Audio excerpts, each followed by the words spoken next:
Hi, I'm Chef Meg, and I'm going to show you today a whole wheat quiche dough. It's basically a pastry dough. What I've done is take a traditional recipe and added some whole wheat flour to boost up the fiber and reduce the fat by choosing a lighter butter. So I'm going to talk about that in just a second. But in a food processor, I've added 1 cup of white flour, and I'm going to add 1/2 cup of whole wheat flour. That whole wheat flour has much more fiber, and it just gives some nuttiness to the dough. So to that, I'm going to add a 1/2 teaspoon of salt, and we're going to mix it up.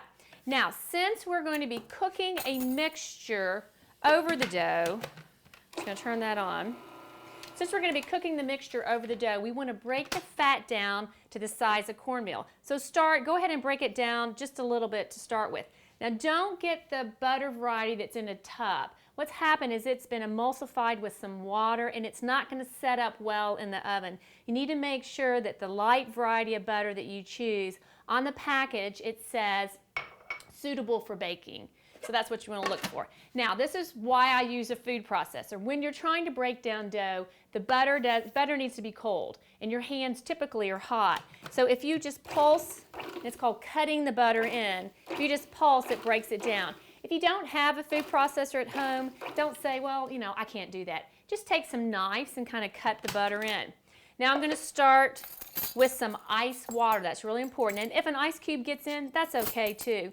What we're looking for is we're not wanting it to get wet. We just want to pull it together with our hands. So within this recipe, it's kind of a variable. It can be anywhere from 4 to 6 tablespoons of cold water. So I'm going to start with 3. And then just give it a pulse. And I want to show you. I know it's not ready, but I just want to show you. If I pull up and try and squeeze it together, it forms, but it's too crumbly and falls apart. So I'm going to go back in with maybe a couple more tablespoons.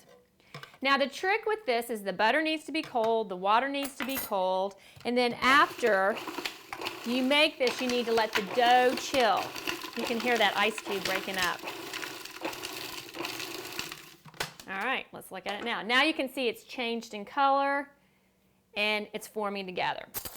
So what you're going to do is just you'll use a pie dish. You can use a metal, glass. I like the earthenware variety. So bring out the dough onto a work surface and then try not to handle it too much and form it together in a ball. And then you're going to take this and double wrap it. And the trick that I use is when I form it, I want to flatten it to a disc. And I'll show you one that I already have. I flattened this one out between the plastic wrap. So I'm going to go ahead and just use the same plastic wrap that I used earlier. So this has been chilled. It's actually chilled overnight.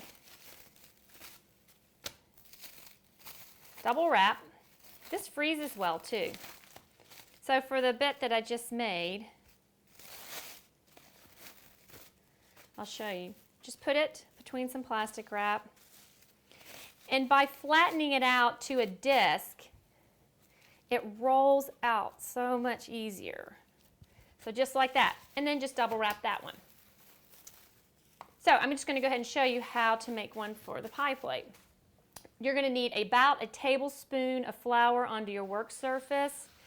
Just shoot the flour around, and then a little bit of flour on your rolling pin. Make sure that you move the dough, not the pin. And by that I mean always roll away from yourself and use this part and this part of your hand. So kind of like the top part of your palm. So roll away and turn. Roll away and turn.